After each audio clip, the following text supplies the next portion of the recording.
Oke, assalamualaikum warahmatullahi wabarakatuh, teman-temanku sebangsa dan setanah air. Welcome back. Masih bersama gua di sini Doni Priai, dan hari ini kita masuk ke segmen ngomik, ngobrolin komik.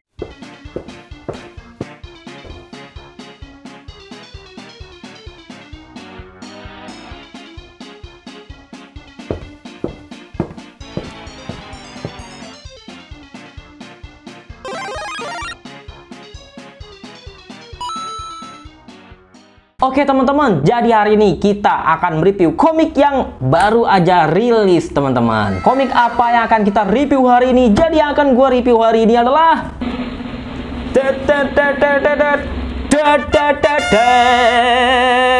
Jadi yang akan gua review hari ini adalah Junji Ito Compilation 5, A Deserter in the House. Jadi seperti apa komiknya? Yuk langsung kita lihat dulu penampakan covernya.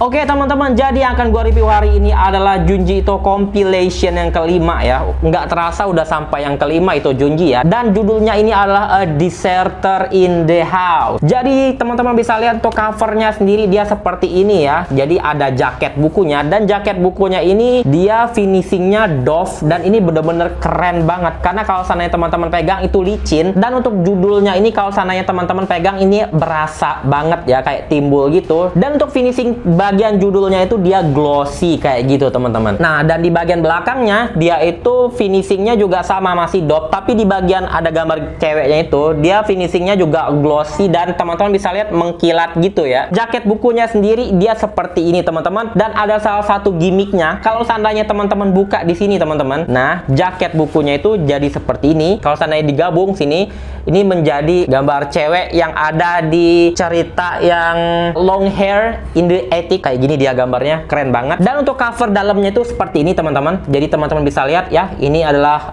A Father's Love kalau gua nggak salah, dari cerita yang matanya kayak gini. Dan di bagian belakangnya itu ada The Long Hair in the Attic kayak gini. Nah, jadi di bagian seluruh covernya itu dia terdiri dari beberapa cerita-cerita yang digabungin nih. Kalau di bagian belakangnya ini juga ada yang kayak gambar yang biksu, cerita biksu itu juga kayak ada di sini. Dan di bagian depan ini ada cerita si Deserter in the House-nya, atau cerita utama dari komik ini. Dan yang komik ini juga seperti yang gua pernah review versi Viz Media, masih sama ya. Jadi komik ini tuh bercerita tentang 12 cerita awal Junji Ito ya. Untuk gambarnya itu masih jelek kalau seandainya dibandingkan sama komik Junji Ito yang lain, karena dia ini adalah karya-karya awalnya Junji Ito teman-teman. Nah, di bagian depannya ini ada yang unik ya. Jadi di bagian depannya ini ada kayak gambar. Gua nggak tahu ini sebenarnya mau dibikin halaman warna atau enggak. Cuma ini kayaknya halaman warna deh, tapi dijadiin hitam putih. Jadi kesannya ini kayak fotokopian gambar depannya. Gua kurang suka sih. Ini maksudnya apa gua nggak tahu ya, bener-bener burem-burem gitu. Dan untuk komiknya ini sendiri juga tebal banget ya. Untuk cerita-ceritanya itu salah satu yang gua rekomendasiin banget, karena hampir semuanya gua suka banget ya. Ceritanya seperti khas Junji Ito ya, ceritanya tuh unik-unik, dan kita tuh dibawa untuk menerka-nerka endingnya itu bakal seperti apa gitu. Itu yang gua suka sama Junji Ito. Karena komiknya ini tebal, kita juga agak kesulitan kalau seandainya baca sambil dipegang, karena ini juga dia pakai book paper, dan kertas book papernya itu juga cukup tebal, jadi makin menghambat kita untuk megangnya. Karena jujur untuk tangan gua yang seperti ini, kalau seandainya dibaca dengan posisi kayak gini itu kurang nyaman karena sakit, terutama di bagian jempol seperti ini.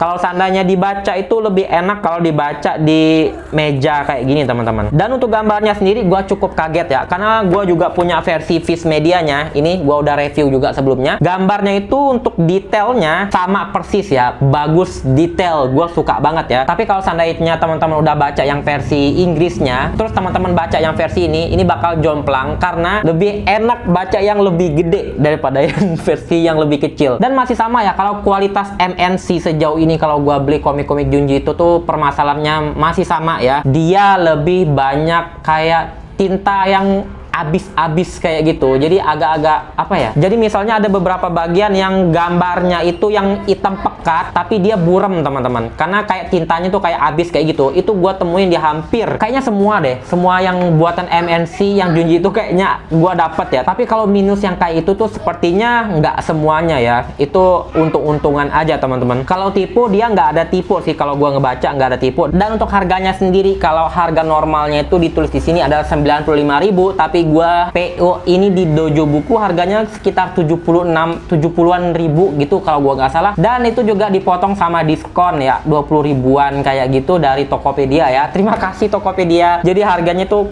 kurang lebih dapatnya cuma 60 ribuan itu teman-teman. Oke teman-teman, jadi sekian review gua hari ini ya tentang itu Junji Compilation 5 A Dissertant in the House buatan Akasha. Ini benar-benar salah satu yang gua rekomendasiin buat teman-teman yang suka Junji itu, karena ini ceritanya lumayan oke, hampir seluruhnya oke, tapi ada beberapa juga yang gua kurang suka. Dan ini juga secara tampilan seperti biasa ya, kalau Junji itu tuh bagus-bagus semua covernya. Ini bener-bener elegan dan keren, premium juga kalau seandainya teman-teman jejerin di rak buku teman-teman. Oke teman-teman, jadi sekian review gua hari ini, semoga bermanfaat dan bisa menjadikan referensi buat teman-teman yang pengen ngoleksi komik ini. Dan untuk akhir kata, gua undur diri dulu. Wassalamualaikum warahmatullahi wabarakatuh dan dadah.